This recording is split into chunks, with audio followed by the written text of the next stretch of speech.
Thanks for clicking. I am Ravindra Harin Khere. Welcome to my YouTube channel, Learn English with RK. Viewers, learners, today we are going to learn future continuous or progressive or imperfect tense. So we know it by these three names. The identification is Hindi वाक्यों के अंत में रहा होगा, रहा होगा, रही होगी, रहे होंगे, रहे होंगे आदि आता है, जो इस बात को व्यक्त करते हैं कि कोई काम फ्यूचर में किसी समय चल रहा होगा, जारी रहेगा। प्रेजेंट कंटिन्यूअस में हमने क्या देखा था? वर्तमान में कोई काम चल रहा होता है, जैसे आई एम टीचिंग यू, काम चल रहा है। और पास्ट में कोई काम चल रहा था तो I was teaching you. But यहाँ हम देखेंगे कि जैसे अभी मैं कहूँगा कि I will be teaching you all the situations where we can use future continuous tense. तो भविष्य में किसी समय पर कोई काम जारी रहेगा, ऐसी बातों को भी एक्सप्रेस यूजिंग फ्यूचर कंटिन्यूअस और प्रोग्रेसिव और imperfect tense. Why do we call it continuous? क्योंकि जारी रहता है। प्रोग्रेसिव क्योंकि कार्य है ना, द वर्क और event is in the process of happening. And we call it imperfect because the work is not perfect, काम पूरा नहीं हुआ, इट इज इम्परफेक्ट, अपूर्ण है। This is what. Now the structure is subject shall oblique will plus be plus ing form of the verb plus object. Time and again I have told you the use of shall has become obsolete, outdated. Nobody uses it. In very formal situations we use shall. ठीक है, तो हम will के ही साथ ज़्यादातर वाक्य बनाएंगे। एक दो एग्जाम्पल देखते हैं। I will be watching a movie in this theater next week। किसी व्यक्ति को आप ऐसा इशारा करते हुए बोल सकते हैं कि इस थिएटर में मैं एक मूवी देख रहा हूँगा अगले सप्ताह। So subject shall will be ING form of the verb, object and other word. हाँ, एक टाइम मार्कर का प्रयोग हमें करना चाहिए इसमें। टाइम मार्कर मीन्स जैसे टुमारो है ना, नेक्स्ट मंडे, नेक्स्ट वीक है ना, टुनाइट, लाइक दिस। तो these are called time markers या time showing adverbs also we can call them. ऐसे और भी वाक्य बना सकते हैं। सेकेंड सेंटेंस देखिए, ही will be performing A dance tomorrow. वह कल एक डांस प्रस्तुत कर रहा होगा, भविष्य में कोई काम जारी रहेगा। या मान लीजिए आपकी प्लानिंग है, आप दिल्ली के लिए निकल चुके हैं by train, by air, whatever it may be, तो आप बोलेंगे we will be reaching Delhi tomorrow by this time. इस समय कल हम कहाँ पहुँच रहे होंगे? दिल्ली पहुँच रहे होंगे। एक बात सुनिए कि what is the difference between simple future and future continuous.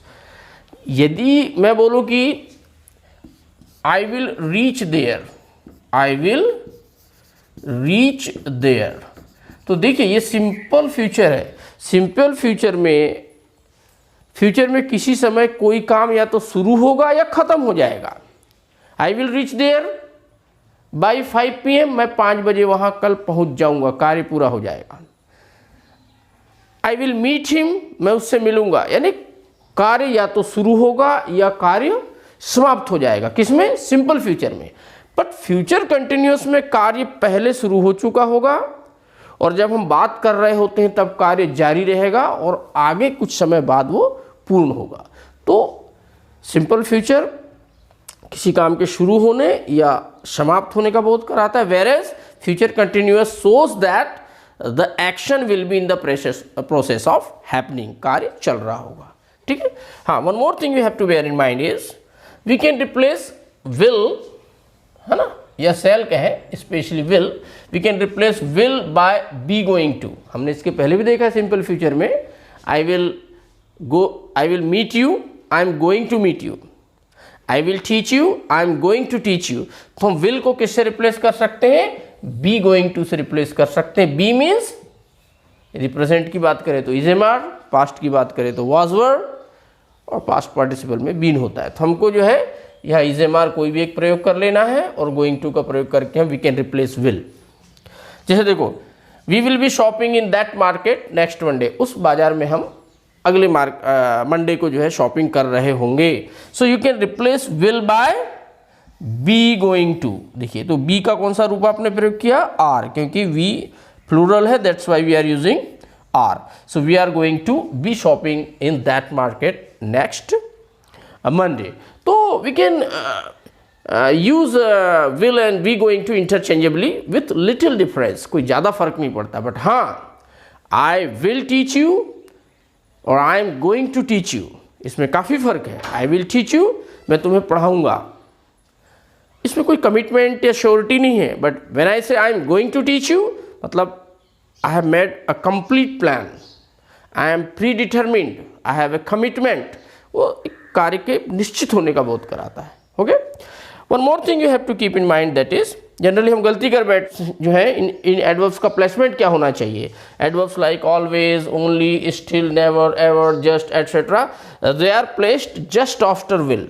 इसी वाक्य में इन्हें यदि आपको रखना है तो विल के तुरंत बाद रखेंगे इस टेंस में। फॉर एग्जाम्पल जैसे हमको यहाँ मान लीजिए लगाना है, we will still be shopping in that market next Monday, तो यहाँ पर आपको लाना पड़ेगा, चाहे आप we will always be, we will still be, we will ever be, we will only be, like this, you know. तो ये you need to keep in mind कि ये एडवर्ब्स को हमें कहाँ रखना है, विल के बाद में रखना है। Now we shall see certain situations where we can use या where we use future continuous tense. So see the condition first. We use future continuous to indicate a longer action which will be interrupted by shorter action in the future. And shorter action is always in simple present. देखिए जब हम future की दो actions के बारे में बात कर रहे होते हैं, एक होगी लॉन्गर एक्शन जिसे हम फ्यूचर कंटिन्यूस के द्वारा एक्सप्रेस करेंगे, and we will have a second shorter action, एक छोटी एक्शन होगी जो बड़ी एक्शन को, लॉन्गर एक्शन को इंटरप्ट करेगी, ब्रेक करेगी। तो longer action will be in future continuous and shorter action will be in simple present. ये बात याद रखिए जरा, इस पे चर्चा करेंगे हम। सिंपल प्रेजेंट फ्यूचर कंटिन्यूअस के साथ कॉम्बिनेशन सिंपल प्रेजेंट का होगा। देखिए दोनों फ्यूचर की इवेंट्स हैं, एक्शंस हैं। आई विल बी स्टडिंग, मैं पढ़ रहा होऊंगा या मैं पढ़ता रहूंगा, भविष्य में कोई काम चलता रहेगा। व्हेन ही अराइव्स टुनाइट, जब वो आज रात आएगा। आपका कोई मित्र है, भाई है, आज रात आने वाला है, तो आप बोलेंगे जब वो रात में आएगा तब मैं पढ़ रहा होऊंगा या पढ़ता रहूंगा। आई will be studying when he arrives tonight. तो देखो हिंदी में यदि हम मीनिंग की तरफ जाएं, हिंदी माध्यम के छात्रों को थोड़ा सा यहाँ पे you have to focus here. यहाँ भी हम बोल रहे हैं आएगा तो मैं पढ़ता रहूँगा, तो हिंदी में दोनों जगह गागेगी आ रहा है, पर इंग्लिश में वैन के बाद आप ऐसा ना बोल देना कि when he will arrive tonight, wrong. When जो है ना ये एडवर्ब क्लॉज ऑफ टाइम है या टाइम क्लॉज है, और कभी भी टाइम क्लॉज के बाद जो है फ्यूचर टेंस आता ही नहीं, विल लगता ही नहीं। when, after, as long as soon as, before, till, until, ये ऐसे कंजंक्शंस हैं, यदि इनसे कोई सेंटेंस शुरू होता है तो वहाँ विल नहीं आता। तो आप एक साथ दो बार विल नहीं लगाएंगे, यहाँ भी विल और यहाँ भी विल। ये बात हमने सिंपल प्रेजेंट में भी देखा था। Oh if it rains we will not play, बारिश होगी तो हम नहीं खेलेंगे। तो आप दोनों जगह विल नहीं लगाएंगे कि if it will rain we will not play, no it is not like that. तो दो जगह विल नहीं लाएंगे कॉम्प्लेक्स सेंटेंस में। Is it right? इस तरह की यदि है तो यानी ये बात हमने यहाँ लिख भी दिया है कि वैन के बाद सिंपल प्रेजेंट का प्रयोग हुआ है, क्योंकि यह एक क्या है, टाइम क्लॉज है, और टाइम क्लॉज में कभी भी हम शैल विल नहीं लाएंगे या फ्यूचर टेंस नहीं लाएंगे। सेकेंड यूज देखिए, we use future continuous tense to express two parallel actions in the future. So future की दो पैरेलल एक्शंस को जो साइमल्टेनियसली एक साथ चल रही होती हैं, साथ साथ चल रही होती हैं, यदि फ्यूचर की दो इवेंट्स और एक्शंस, तो हम उसमें फ्यूचर कंटिन्यूअस के द्वारा उनको व्यक्त कर सकते हैं। जैसे मान लीजिए आप ये कहना चाह रहे हैं कि कुछ समय बाद या 5 बजे या आज रात या कल I will be composing a poem, मैं एक पोएम कंपोज करता रहूँगा या कर रहा हूँगा, and he will be writing an article on कोविड-19, और वह कोविड-19 पर एक आर्टिकल लिख रहा होगा। तो इस तरह से आप यूज़ कर सकते हैं। One more sentence we have taken here, you will be singing, तुम गा रहे होगे, and I will be playing the musical instrument, और मैं वाद्य यंत्र बजा रहा होऊंगा। मान लीजिए कोई कार्यक्रम होने वाला है जिसमें दोनों लोग पार्टिसिपेट करने वाले हैं।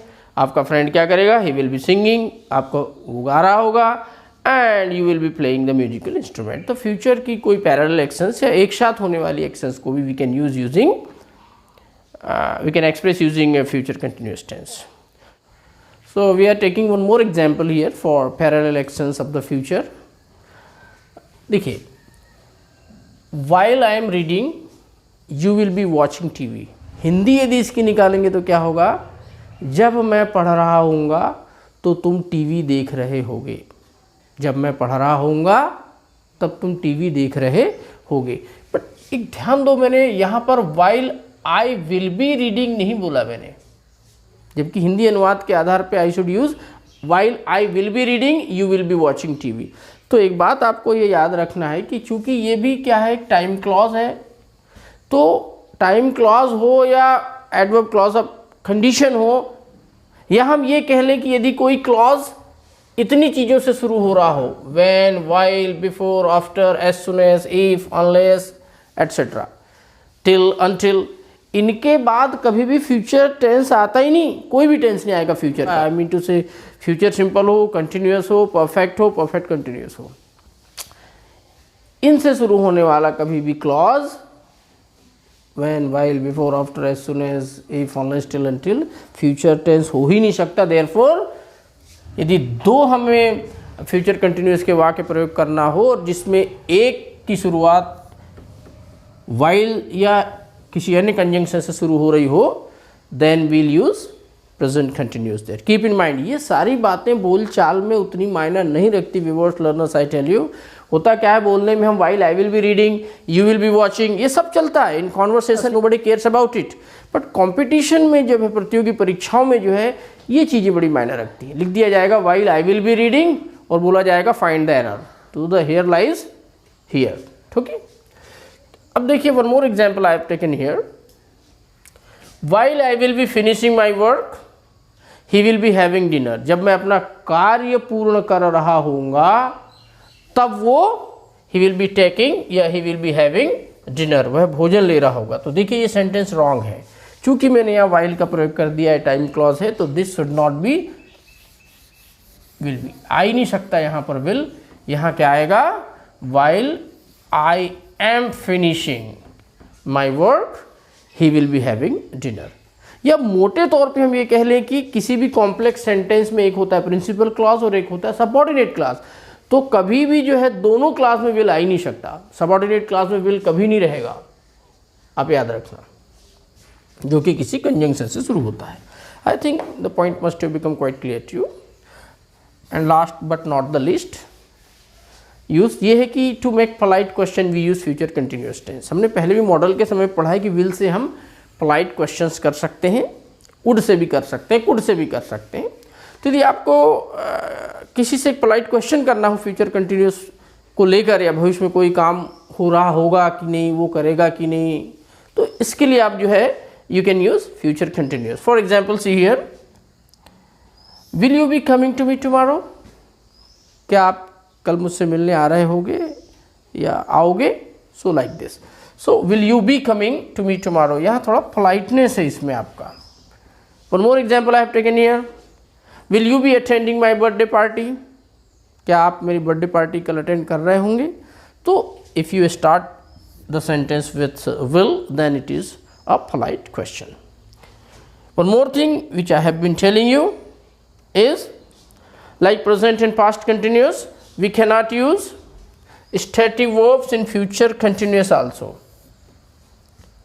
Here we use simple future. देखिए stative verbs पे मैं बार बार हर जब मैं सिंपल प्रेजेंट से शुरुआत किया है और प्रेजेंट कंटिन्यूस में भी ये बात कही मैंने, पास्ट कंटिन्यूस में भी कही, और still I am saying the same thing कि स्टेटिव वर्ब्स को किसी भी टेंस के कंटिन्यूअस में प्रयोग में नहीं लाना चाहिए। स्टेटिव वर्ब्स का मोटे तौर पर अर्थ है जिस पर हमारा कोई नियंत्रण नहीं है, on which we have no control, जैसे लव, हेट, बिलोंग, अंडरस्टैंड, है ना। तो ये चीज़ें हैं जो हैव, इन पर हमारा कोई नियंत्रण नहीं है। जैसे आप ऐसा नहीं बोल सकते love is a stative verb. मैं बार बार कहता हूँ कि इसको आपको समझना है तो आप मेरे continuous, present continuous, past continuous, simple present, इस पर बनाए गए वीडियोस को देखेंगे तो you will understand the real concept of stative verbs. तो जैसे ये सेंटेंस हम ऐसा नहीं बोल सकते हम कि I will be loving you, मैं तुमसे प्यार कर रहा हूँगा। You can never say like this because love is a stative verb. ये स्टेटिव वर्ब है, यहाँ हम इसका आईएनजी फॉर्म नहीं ला सकते, हमें इसको सिंपल फ्यूचर में व्यक्त करना था, I will love you in this, you can say, है ना। ऐसा नहीं बोल सकते कि ही will B hating me, he will B hating me, wrong, he will hate me. Learners, I think it's enough about future continuous tense. यदि कोई doubt हो तो आप मुझसे बेशक पूछिएगा, कमेंट सेक्शन में अपनी बात को रखिए। I will definitely respond to your problem.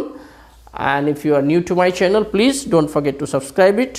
अच्छा लगे तो लाइक करें, इस पर कमेंट भी दें अपना। और नेक्स्ट में हम जो है प्रेजेंट परफेक्ट के साथ मिलेंगे जो काफ़ी इंटरेस्टिंग होगा और समझने लायक भी होगा। Till that time wish you happy learning.